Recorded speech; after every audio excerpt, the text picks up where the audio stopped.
Hi, welcome you all to Civic Education Grade 10, Chapter 2. Let's start with Chapter 2. Topic: Decentralization and Devolution of Power. Introduction. The ability a state possesses to implement the administrative affairs of that state is described in simple terms as power. While the final authority of power is the public, and that power possessed by the public is described as sovereign power. The three areas, administrative power, voting power, and basic rights, are included in this. There are several aspects of power. Political, administrative, social, and economic are some of them. One way of defining the concept of power from the point of view of political science is the administration of power according to their wishes in order to control those subject to their power, and should those being controlled fail to accept, ensure acceptance to the use of force. This power which the state has can be decentralized or devolved.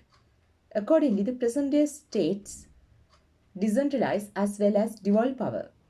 The power of a state is subject to decentralization as well as devolution based on the need of that state. If some state, for convenience of administration, devolves only the administrative power upon regional administrative units, this is called decentralization of power. Similarly, if some part of the threefold power involving legislative, executive, and judiciary of the central government is devolved upon regional units of administration through the constitution, this is described as devolution of power.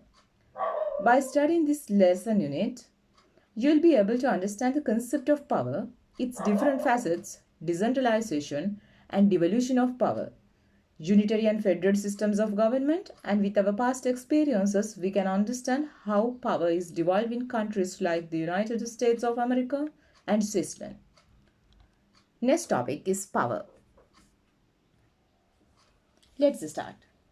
The ability a state possesses to implement the administrative affairs of that state is defined as power. While the final holder of power is people, that power owned by them is described as sovereign power. Administrative power, franchise, and fundamental rights are included in this. The manner in which sovereign power is implemented in Article 4 of this 1978 Constitution is as follows. The sovereignty of the people shall be exercised and engaged in the following manner. Point A. The legislative power of the people shall be exercised by the Parliament, consisting of elected representatives of the people and by the people at a referendum. Point B. The executive power of the people, including the defense of Sri Lanka, shall be exercised by the President of the Republic, elected by the people. Point C. The judicial power of the people shall be exercised by parliamentary courts, tribunals, and institutions created and established or recognized by the Constitution, or created and established by law, except with regard to matters relating to the privileges, immunities, and powers of Parliament and of its members, whereas the judicial power of the people may be exercised by Parliament according to law. Next topic, types of the power. Let's start. The concept of power takes various forms: political power, administrative power, social power, economic power, etc. are some examples for it. In accordance with the viewpoint of political science, power has been described as the ability to govern the subordinates as per the consent of the governors and the ability to obtain immunity by force when it is contrary to the consent. From the viewpoint of economics, the attempt taken to control others in an economy by a group of authorized persons has been defined as power with the viewpoint of economic science. It has been described sociologically as the ability to exceed persons of the society and exist in social organizations as power. Next topic, decentralization of power. Let's start. Decentralization of power means the assignment of some of the powers vested in the central government upon regional units of administration or otherwise. The devolution of the powers of the central government upon regional units in order to facilitate administrative functions and also to involve regional individuals in administrative activities.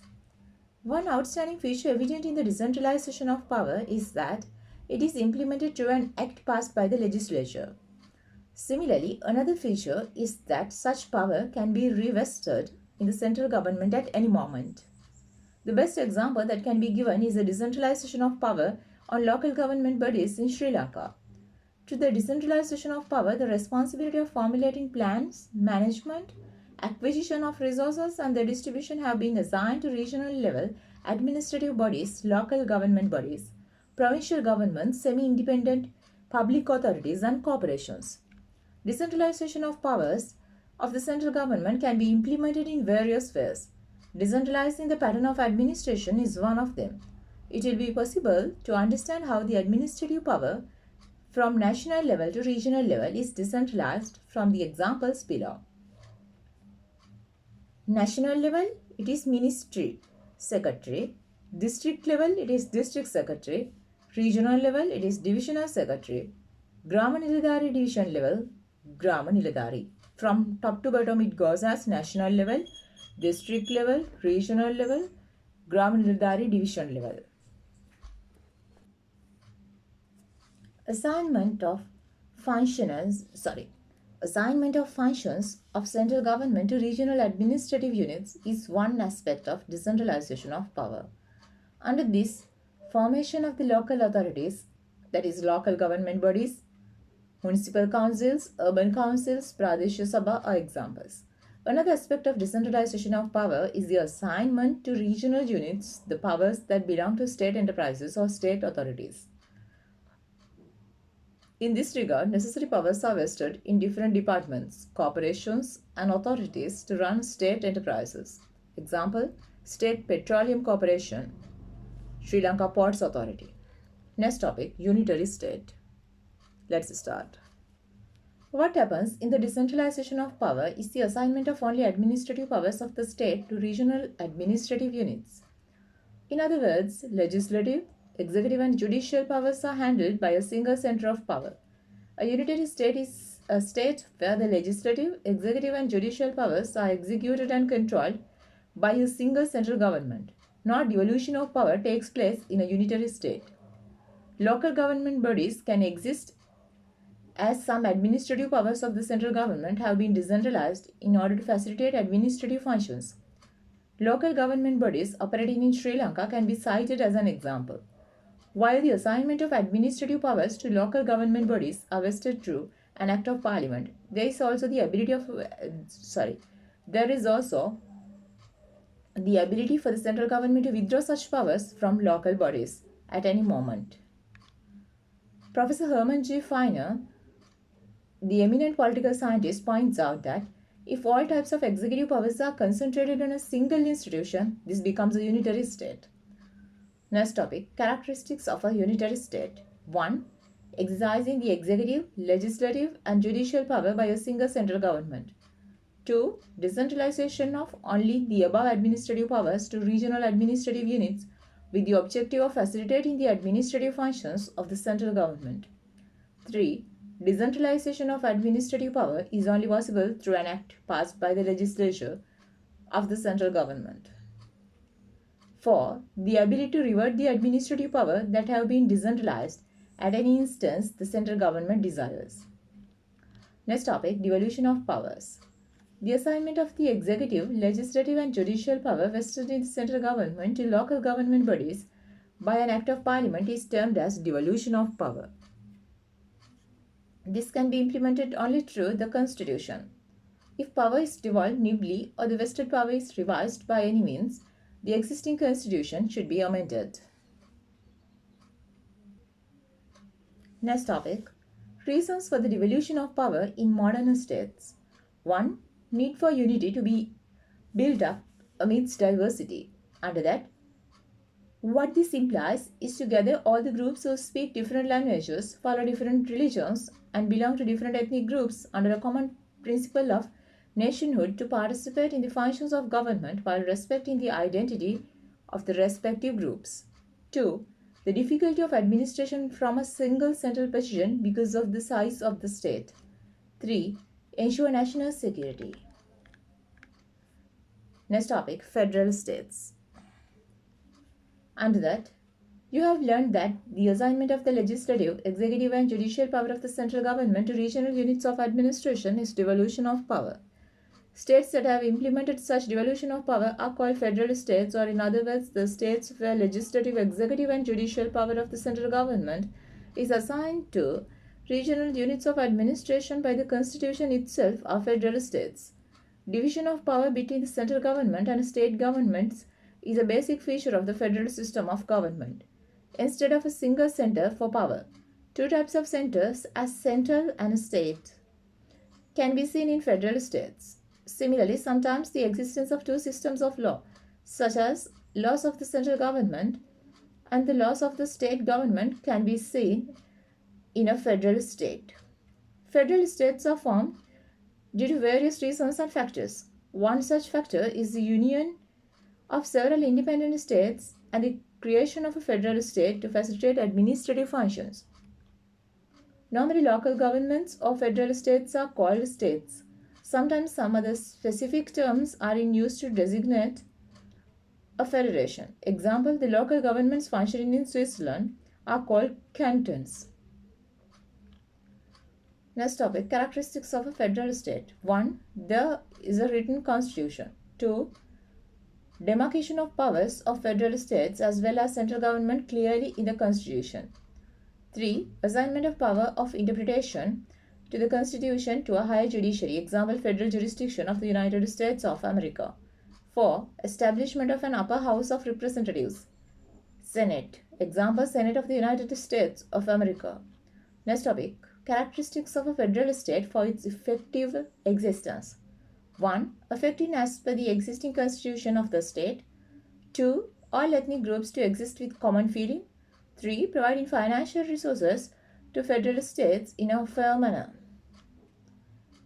Next topic, new tendencies of federal states. Federal states as well as the central government are treated equally in a federal system. Nevertheless, the general tendency for the central government to become powerful could be seen when in operation. The central government has the ability to lead federal states. Some factors which have affected to create such a situation are as follows. 1. Although the consent of federal states is obtained to amend the constitution of the government, neglecting the consent of federal states in making ordinary laws. 2. In instances of interpretation of the constitution, it is done to the advantage of the central government. 3.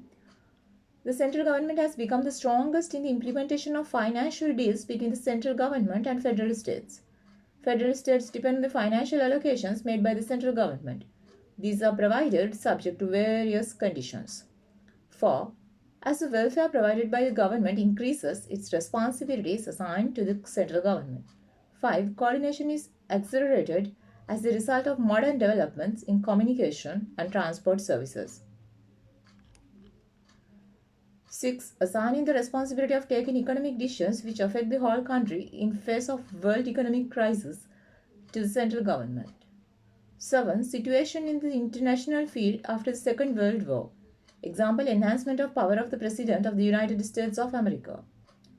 For you to understand the difference between the two concepts of decentralization and devolution, study the diagram below.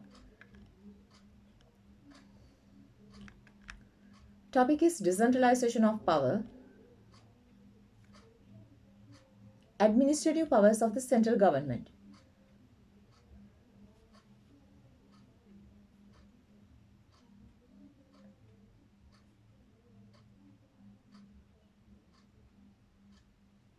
Administrative powers of the central government. It has been divided to regional units of administration, that is local government bodies. There are several local government bodies. You can refer to your textbook page number 35 for the diagram. Next topic, devolution of power.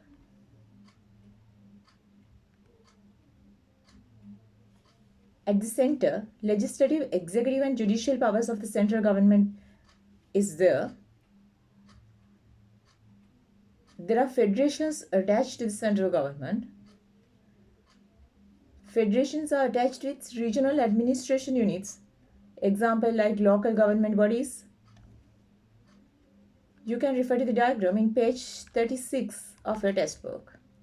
According to the above diagram, what has taken place in decentralization is vesting only administrative powers of the central government to administrative units. It should be understood that the said regional administrative units are not called prefectures or independent states. The provincial council system, which is in operation now in our country, is a fine example. Decentralization means a split of the task of the central government, and federal states or independent administrative units will evolve thereby. Decentralization taken place where it is necessary to facilitate independent administrative units. Decentralization as well as devolution of power has been done in some federal states.